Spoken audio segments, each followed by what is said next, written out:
had always considered myself a man of faith, someone who lived his life rooted in the teachings of the Bible. Born and raised in a small town in Texas, I had spent the better part of my 45 years serving in ministry, leading a congregation, and guiding others to strengthen their connection with God. I had seen miracles and answered prayers, but still there was something missing, a yearning that I couldn't quite identify. It was a quiet dissatisfaction, a hunger that whispered in the back of my mind no matter how many prayers I said or how many verses I memorized.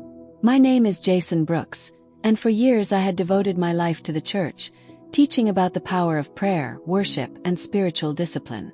I had encouraged my congregation to fast and pray, but deep inside, I had never fully embraced the true power of fasting myself. I knew what fasting was. After all, Jesus fasted for 40 days in the wilderness, and Moses fasted before receiving the 10 Commandments.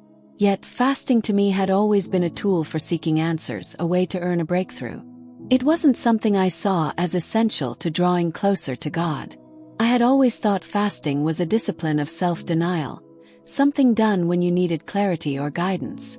But my understanding of it was surface level. It was a spiritual practice I would undertake when circumstances demanded it, never as a lifestyle or a continual means of communion with God. I had fasted a few times over the years, mostly when I felt desperate for no answer or a breakthrough. But I never viewed it as a necessary part of my daily walk with God. It was no occasional act of devotion, nothing more. But something began to change one evening as I sat in my study, preparing for my next sermon. I felt a strange stirring, no undeniable prompting in my spirit. It wasn't no audible voice, but it was a feeling so intense that I couldn't ignore it. The Holy Spirit was calling me to fast, not for answers, not for a breakthrough, but to seek God's presence. First, I dismissed the thought. It didn't make sense to me. I had sermons to prepare, meetings to attend, and responsibilities to my family. I didn't have time for this. Yet the feeling didn't go away. The urge to fast only grew stronger. The next morning, as I sat down for my morning devotion, I opened my Bible to Matthew 9 verse 15, where Jesus says, "The days will come when the bridegroom is taken away from them, and then they will fast." I had read that passage many times before, but this time the words struck me like a bolt of lightning. Jesus was not just talking about fasting for a specific need or breakthrough. He was speaking of fasting as no expression of longing for his presence. It hit me. Fasting wasn't about seeking answers. It wasn't about getting a breakthrough. It was about drawing near to him. That moment, I realized that I had misunderstood fasting all along. I wasn't meant to fast for answers or results, but to align my heart with God's will. It was no invitation to deepen my relationship with him. I knew that I had to obey this prompting, even though I didn't fully understand it. It wasn't about finding a solution or gaining something for myself. It was about seeking God, and I had been ignoring that for far too long. I decided right then and there that I would fast. Not for 3 days, not for a few hours, but for 40 days. A water-only fast. I had never attempted such a long fast before, and doubts crept into my mind. Could I do this? Would my body even be able to handle it? But despite my fears, I committed. The first few days were the hardest. I struggled with hunger, fatigue, and the constant distractions of daily life. My mind would wander to food, to the responsibilities I was neglecting, to the sermons I hadn't written. But something began to shift as the days passed. As I grew physically weaker, I felt spiritually stronger. The hunger in my body began to fade, and in its place, there was a deeper hunger, a longing for God's presence that I had never felt before. Fasting was clearing the spiritual clutter in my life, allowing me to hear God more clearly than ever. And I had no idea that I was about to experience something that would change everything, something far beyond my understanding of fasting, something that would take me into the very heart of the spiritual realm. I had no idea that in the days to come, I would be called to a deeper revelation, a supernatural encounter that would forever transform my understanding of God's power and the mysteries of the divine. If you're watching this, I have something special just for you. For those of you who comment your name and city below, I will be mentioning you in the next video. Imagine hearing your name shared with thousands of people. It's your moment of fame. Don't miss out on this chance to be a part of our growing community. Also, don't forget to hit that like button and subscribe to join our community of believers. Your support means everything to us. Let's walk together on this journey of faith. Stay tuned for the next chapter. You won't want to miss what's coming. As the days passed, the fast began to take on a deeper significance. I had started with the intention of seeking God for clarity, but now I found myself yearning for something far greater: intimacy with Him. It wasn't about the physical hunger anymore, but the spiritual hunger that had been awakened deep inside me. The world around me felt quieter, more distant, as though I were being pulled away from the distractions that had once consumed me. The more I sought God, the more I felt His presence surrounding me. But something unexpected began to happen. A sense of peace enveloped me in a way I had never experienced. The weight of the world seemed to melt away, and for the first time in years, I felt completely at rest. My thoughts no longer rushed from one task to the next, from one obligation to another. I was simply present in the moment with God. There were no distractions, no pressure to perform, no noise to drown out His voice. The clarity I experienced during this time was unlike anything I had known before. It wasn't just the absence of food or physical desires. It was as though I had been stripped of the worldly clutter that clouded my perception. I felt attuned to the spiritual realm in a way that left me awestruck. I could sense His presence, even in the stillness of the moments when I wasn't praying or reading scripture. God was with me, and He was guiding me through this fast in a way I couldn't have predicted. One morning, after several days of fasting, I woke up with an inexplicable urgency in my spirit. The hunger in my body was barely noticeable now, but the hunger in my soul had grown stronger. I had no idea what was coming, but I felt as though something monumental was about to happen. I couldn't shake the feeling that I was being prepared for something greater, something beyond the realm of my understanding. It wasn't long before the call came. A church member reached out to me, desperate for prayer. His wife had fallen critically ill, and he needed immediate support. Despite my intention to spend the day in solitude, I felt an undeniable pull to go. There was no hesitation in my heart. This was my purpose in that moment, to be there for someone in need. I grabbed my Bible, got in my car, and set off toward the hospital, my heart racing as I whispered prayers under my breath. As I drove, I couldn't help but feel a deep sense of peace. There was a strange calmness to the situation, as if I were being guided in ways I couldn't fully comprehend. I looked around at the familiar streets of my city, but it all felt different somehow. Softer, quieter, as if the entire world had slowed down. But as I approached an intersection, everything changed. Truck came barreling toward me, running the red light.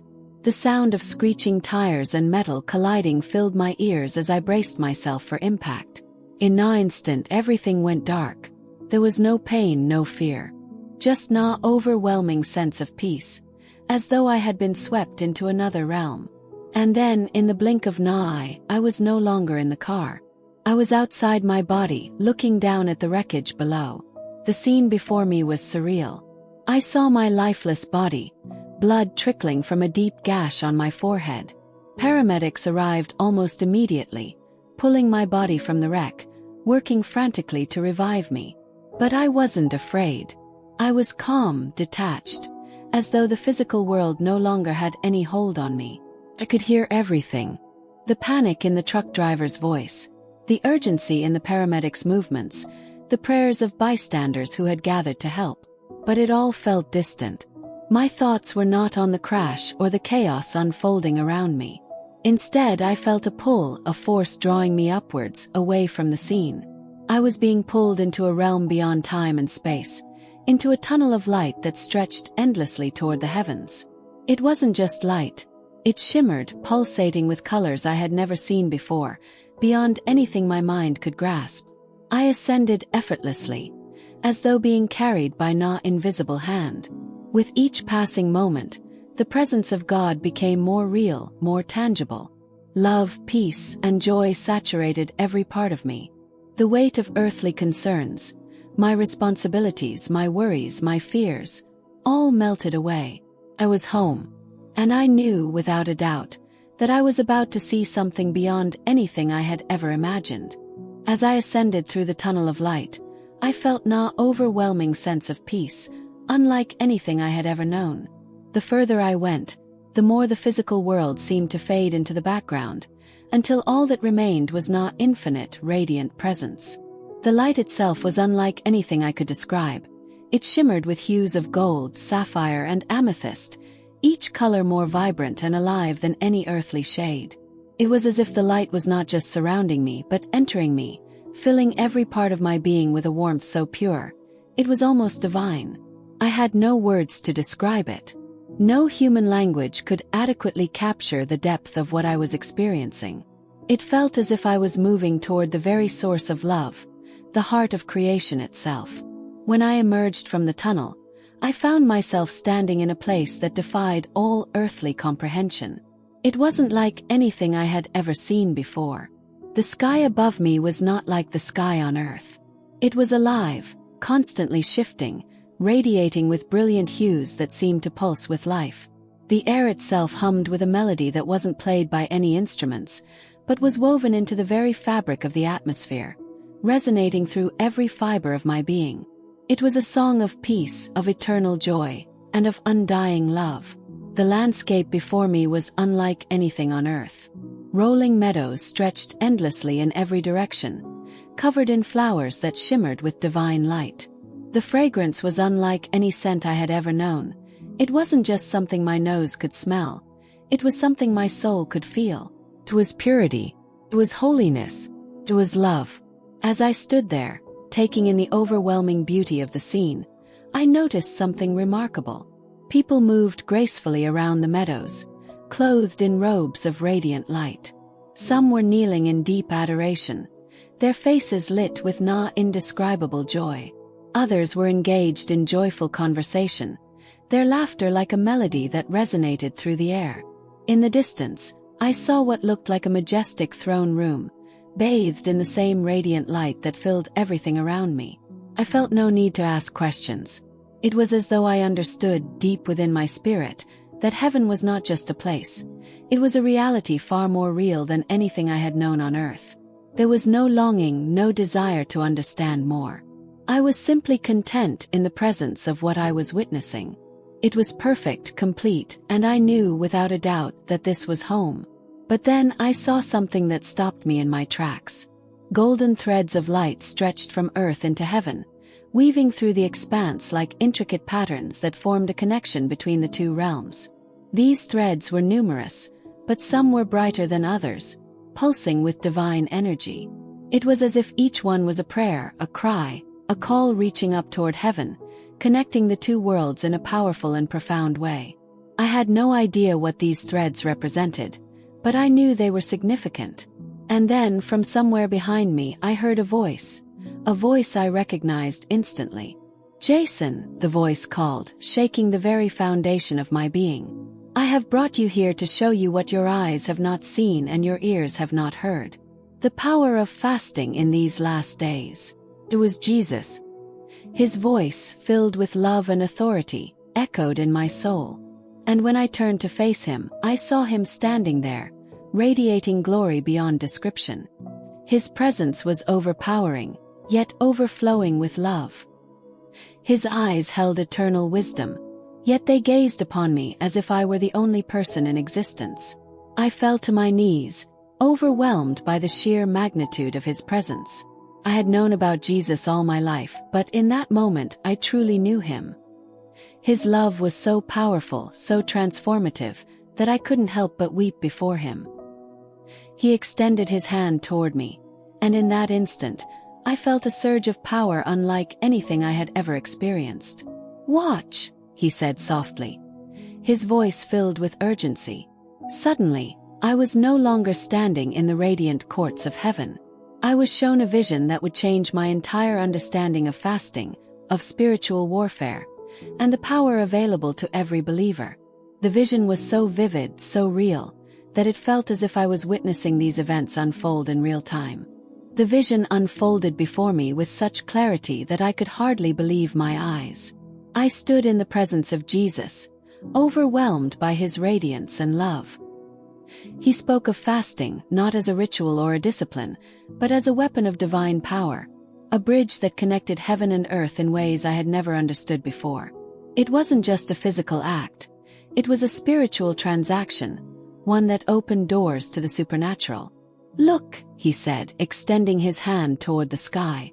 I followed his gaze and saw it, golden threads of light stretching from earth into the heavens. They weren't ordinary threads. They pulsed with divine energy, each one vibrant with life, like a connection between the physical world and the spiritual realm. These threads were the prayers and fasts of God's people, and I could feel the power they carried. "These are the fasts of my people," Jesus continued, his voice full of both love and urgency. "Fasting is not just a duty, it is a direct connection to heaven. It creates openings for my power to move, for my presence to invade earth. Most of my children do not understand the power of fasting. They see it as a religious obligation, but it is much more than that. Fasting is a divine strategy." I stood in awe as he spoke, the weight of his words sinking deep into my heart. I had always viewed fasting as a means to not end, a way to get no answer or a breakthrough. But Jesus was showing me that it was about something far greater, a way to draw near to him, to align with his will, and to invite his power into our lives. As Jesus continued to speak, I saw the threads of light shift and change. Some were faint, flickering as if they could be snuffed out at any moment, while others were strong, vibrant, and pulsing with divine energy. These threads represented the fasts of believers. Some were weak and lacked power, while others were strong, carrying the full weight of God's glory. "Do you see these?" Jesus asked, his eyes filled with both compassion and concern. "Some fast with pure hearts, and their prayers and fasts create powerful openings for my intervention. Others fast out of obligation or tradition, and their fasts are like smoke, disappearing without effect." I nodded, understanding more than I ever had before. Fasting wasn't just about denying oneself or following a tradition. It was about engaging in a spiritual battle, a battle that could shift the atmosphere, break chains, and bring about divine intervention. Then Jesus showed me something that shook me to my core. He spoke of the spiritual warfare that accompanies fasting. I saw believers in various stages of fasting, each one battling spiritual forces that sought to distract, weaken, or discourage them.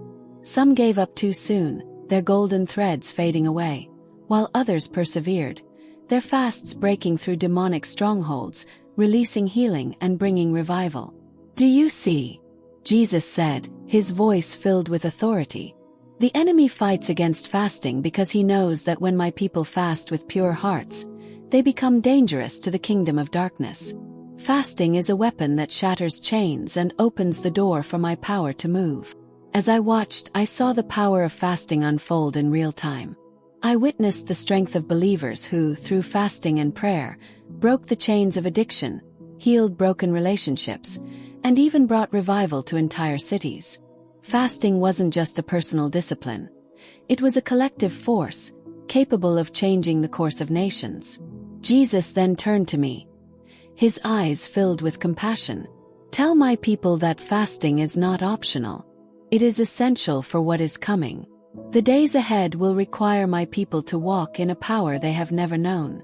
Without fasting, they will not be prepared for the trials that lie ahead." His words echoed in my mind, and I knew that I had to share this revelation. I had seen it with my own eyes. Fasting was not just a spiritual discipline. It was a weapon, a key to unlocking the power of God in ways that I had never imagined. And the world needed to know this truth. If you're watching this and feeling moved, I want to hear from you. Please take a moment to leave a like and comment below with your name and the city you're watching from. We'd love to send you a special shout out in the next video. Imagine hearing your name shared with thousands of people. It's your moment of recognition. Also, don't forget to subscribe to our community so you can stay connected as we dive deeper into these powerful messages. Thank you for being a part of this journey. Stay tuned for more, and let's keep growing together. The weight of what I had witnessed in heaven stayed with me long after I returned to my earthly body. Jesus had shown me something I never could have imagined, that fasting wasn't merely an act of devotion but a powerful tool in the spiritual battle that rages unseen around us. I had always believed that fasting was something done when seeking clarity or a breakthrough, but I now understood that it was far more than that. It was a weapon, a divine strategy. The realization that fasting was not just for personal transformation but for engaging in spiritual warfare shook me to my core. As I continued my fast, I began to feel a heightened sense of awareness. The world around me seemed to be charged with energy, and every prayer, every moment of seeking God's presence, felt like a declaration of war against the forces of darkness. I found myself questioning everything I had known about fasting. Jesus had shown me that fasting was about aligning ourselves with heaven's power, and when done with a pure heart, it carried the ability to break chains, shift atmospheres, and bring God's intervention in the natural world. I could no longer see fasting the same way. It was no longer about me. It was about the battle between light and darkness, a battle in which I had a part to play. Every moment of fasting was an act of warfare, a claim on the divine power that could push back the forces of evil and bring about healing, deliverance, and restoration. But as I began to embrace this new understanding of fasting, I realized something else. The enemy would stop at nothing to prevent believers from fasting. It was a threat to his kingdom, a direct assault on his rule in the spiritual realm. I began to notice subtle distractions, attempts to weaken my resolve, temptations to quit or make excuses. It wasn't long before I saw firsthand how the enemy would try to thwart believers who were fasting. I witnessed people who had started strong but faltered halfway through their fast. They gave up, feeling discouraged, overwhelmed, or distracted by the cares of life.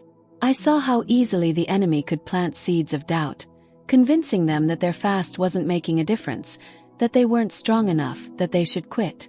But I also saw something else. I saw the believers who persisted. They fought through the distractions, through the discomfort, through the doubts. And as they did, I witnessed the power of their fasts breaking through the darkness. I saw chains fall off individuals who had been bound for years by addiction, by fear, by bitterness. I saw the atmosphere shift over entire regions as believers fasted and prayed together. There was a particular moment that stood out to me. I had been praying for a family in our church who had been struggling with generational curses.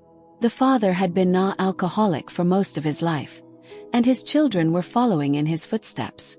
They had tried everything, counseling, therapy, even interventions, but nothing seemed to work.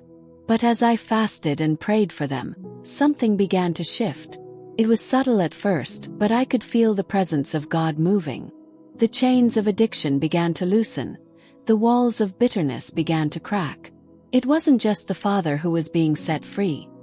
The entire family was being transformed. It was in that moment that I truly understood the power of fasting as a spiritual weapon.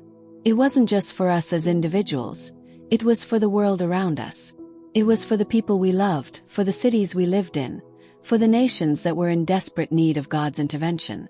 Fasting was not about earning favor with God.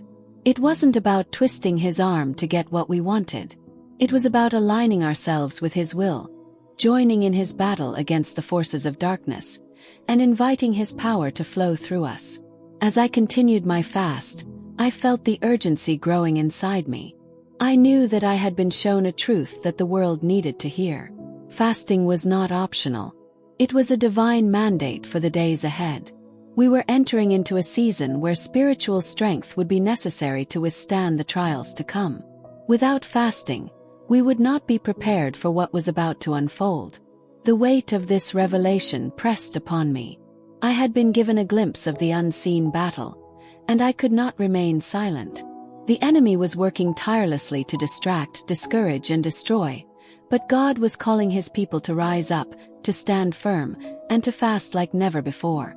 The more I fasted, the more I began to understand the spiritual significance of what I was doing. It was as if a veil had been lifted, revealing a deeper realm of reality that had been hidden from my eyes. I had always known about the power of fasting, but now I could feel it in every fiber of my being. It wasn't just a practice or a ritual.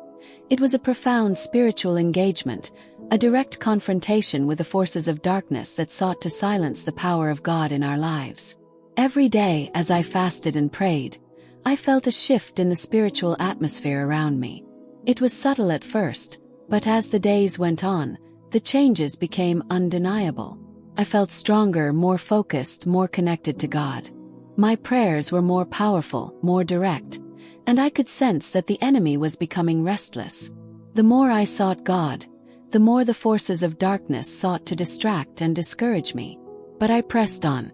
One morning, after several weeks of fasting, I woke up with a profound sense of urgency. I felt as if something significant was about to happen. I had been praying for breakthrough for others, interceding on behalf of people who had been bound by fear, addiction, and brokenness. And I knew that God was about to answer those prayers in a powerful way. That morning, I received a phone call from a close friend in the ministry. He had been struggling with his own spiritual battles, feeling overwhelmed and defeated. His family was facing challenges, and he didn't know where to turn. As I listened to him, I felt a deep stirring in my spirit. I knew that fasting had prepared me for this moment. I knew that God was calling me to stand in the gap for my friend, to intercede on his behalf in a way that only fasting could make possible. I immediately began praying and fasting for him, asking God to intervene and bring peace, healing, and breakthrough into his life. I prayed fervently, trusting that the power of fasting would make a difference. As I prayed, I felt a sense of clarity and power that I had never experienced before. The chains that had bound my friend began to loosen, and I saw him set free from the spiritual forces that had held him captive. The victory was not just in his life, but in mine as well. I realized that fasting was not only about seeking answers or breakthroughs for ourselves. It was about standing in the gap for others, using the power of fasting to bring freedom and healing to those in need. As I continued to fast, I began to see the effects of my prayers manifesting in the lives of others.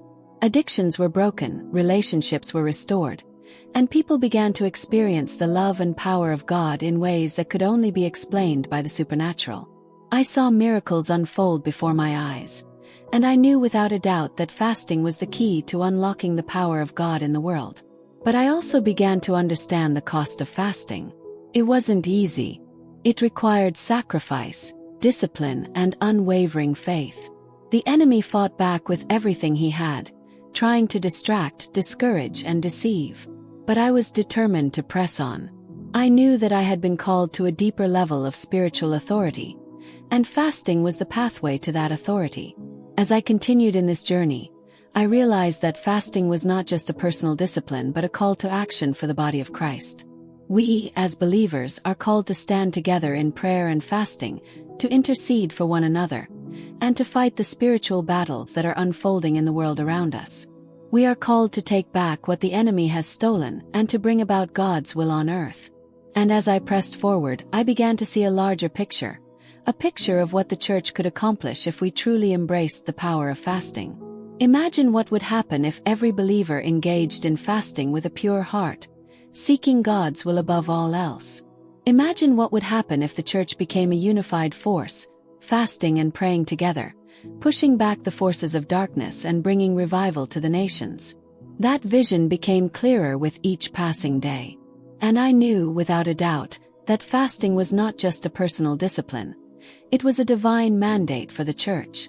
We were called to fast not just for ourselves but for the world, for our families, for our cities, and for the nations. If this message has touched your heart, we'd love for you to join our community by hitting the like button and subscribing to the channel. We don't make any money doing this. We do it because we are passionate about sharing these powerful messages with you. Your support through likes, comments, and subscriptions is a huge help to us and allows us to continue bringing this content to you. So please take a moment to join us and let's continue this journey together. Thank you for being part of this community, and we look forward to seeing you in the next video. Stay tuned because what's coming next will change everything.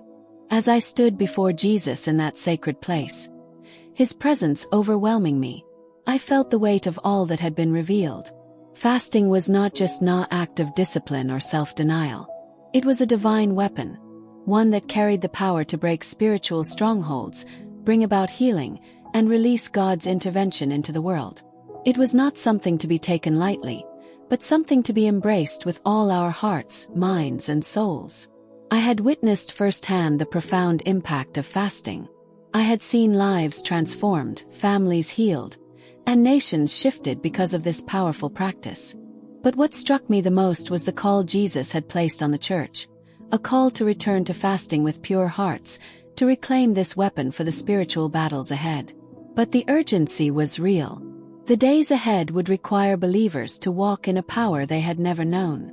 Fasting was essential, not just for personal breakthrough but for the victory of the kingdom of God on earth. Jesus had shown me the spiritual realm, the invisible forces at work, and I knew that fasting was the key to engaging in the battle that was unfolding. As I returned from that heavenly encounter, I felt a deep conviction in my spirit. The church had been neglecting this powerful weapon for far too long. We had become complacent, relying on our own strength instead of the supernatural power of God that comes through fasting and prayer. But now I knew, fasting was not optional. It was a divine mandate for this time. We must fast not just to seek answers, but to align with God's will. We must fast not just for personal gain, but to engage in spiritual warfare on behalf of those who are lost, those who are bound, and those who need healing. It is through fasting that we become vessels of God's power, able to push back the darkness and bring His light into the world. But I knew this was only the beginning. As more and more believers embraced the power of fasting, I began to see the true power of the church awakening. I saw a community of believers standing strong, united in their pursuit of God's presence. Together we could move mountains. Together we could bring revival to our cities, our families, and our nations. This is the call for all believers today. The time to fast and pray is now. The spiritual battle is real, and we are called to stand firm, equipped with the power that comes from God alone. Before you go, I want to invite you to keep this journey going. The next video will be even more revealing in your life, showing you what's coming next and how to prepare spiritually for what's ahead. Just click the video that's appearing on your screen right now, and let's dive deeper into this powerful truth together. Also, don't forget to give a like and leave a comment saying Amen to continue receiving blessings in your life. Let's stand together in faith and keep walking in the power that God has for us. Thank you for being a part of this community, and I can't wait to continue this journey with you.